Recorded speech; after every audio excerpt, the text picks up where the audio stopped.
The funniest part of this whole review is the website makes this thing look so much bigger than it really is. Hey there, this episode of Some Gadget Guy is brought to you by you. Yes, viewers like you, all of the amazing people sharing content across social media, and the generosity of my patrons at patreon.com/SomeGadgetGuy. More info on those awesome nerds later in the video. It's adorable.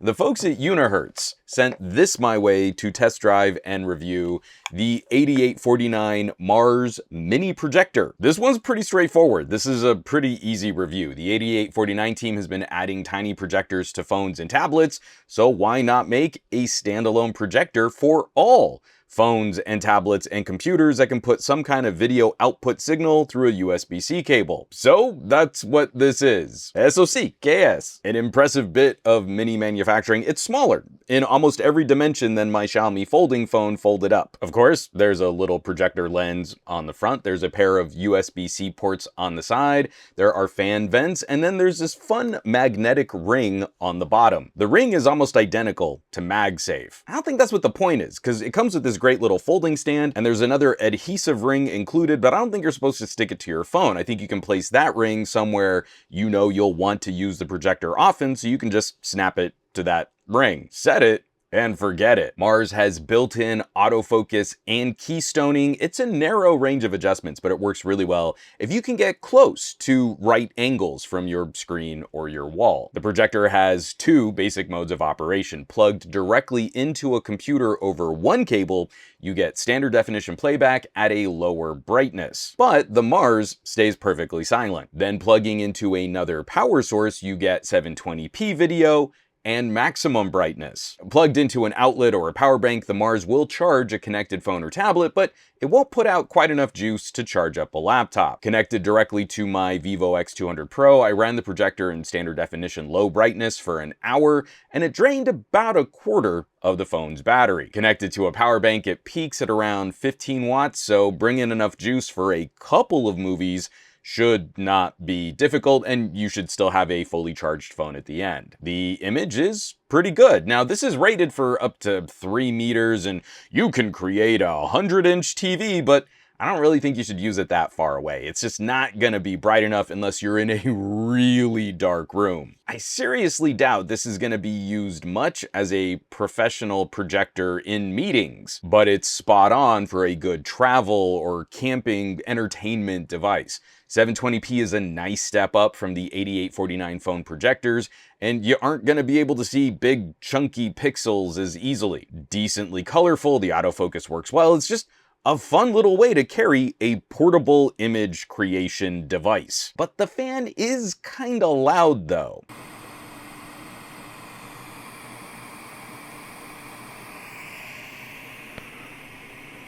If you're using it in the higher brightness mode and it's passed through charging another device, you're probably gonna want some good speakers or headphones. Remember, you probably won't use this very far away from your projection surface, and you're probably not going to be far from your computer or video source. So the farther you can get away from the fans and the closer you can get some speakers to you, the better the audio is going to be. Or if you're just watching solo, grab yourself some noise canceling headphones and you should be golden. Now, there was this mystery button on the bottom of the Mars, and it's a little weird. It seems to be a disconnect from the source button. You push it once and the Mars will disconnect and give you an iOS setup page. You push it again and it'll say no source for a second, and then it should connect to your computer or Android device again. The Mars keeps running, so I'm not really quite sure why that might be useful. But long pressing it does give you the option to manually adjust focus very slowly. That could be handy depending on the autofocus isn't properly detecting the distance. I was hoping this could be something like a quick rescan button.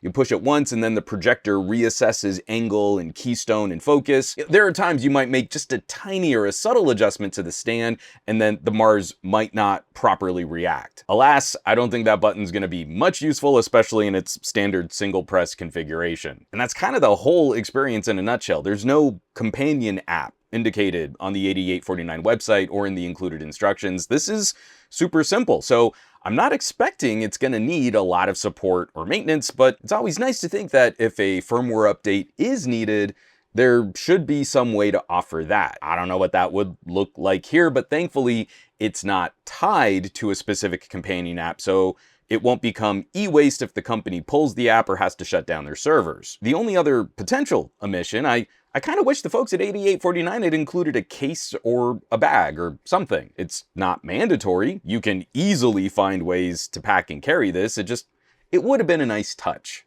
Make sure you had the stand and the projector and the cable, and if you need that lightning adapter, you could have it all ready to go. Currently listed at $229.99 MSRP on the 8849 website, and on sale when I shot this video for $179.99. It's a handy little travel accessory. It looks like it could be a fun way to share some video when you're on the go. As a quick tangent, I have to say, in the middle of those crazy fires we had out here back in January, we were dealing with days of power outages, and having a phone with a projector was a nice little slice of normal. Being able to watch a movie together, to be able to kind of comfort my daughter. For folks traveling, living the van life, taking longer camping trips, etc., the Mars is a nice little upgrade on the projectors we had on the 8849 phones. The funniest part of this whole review is the website makes this thing look so much bigger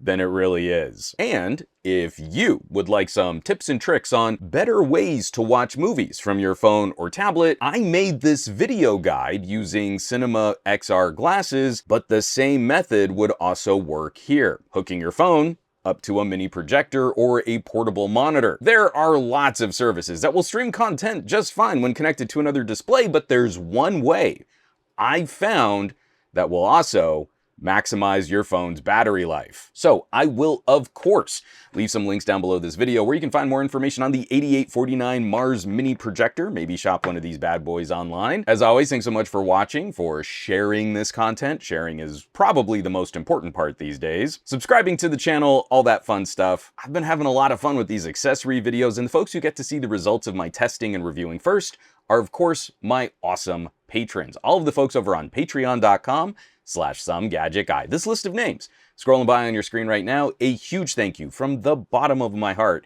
as these are the folks that are helping to keep the lights on here in the Gadget Lab, even when we need to turn the lights off to test a projector. None of these videos, editorials, reviews would be possible without their support. They're basically the coolest collection of tech pals in the universe, so I hope you'll check them out. I hope you'll consider joining the community over at patreon.com/SomeGadgetGuy. Now, you know where you can find me across the rest of the internet, at SomeGadgetGuy, basically everywhere. But these days, I'm trying to spend a bit more time on the Mastodons, a little on the Blueskis, and a lot less so on the Threads, Facebooks, Instagrams, and none at all on that dumpster fire site. And I will catch you all on the next review.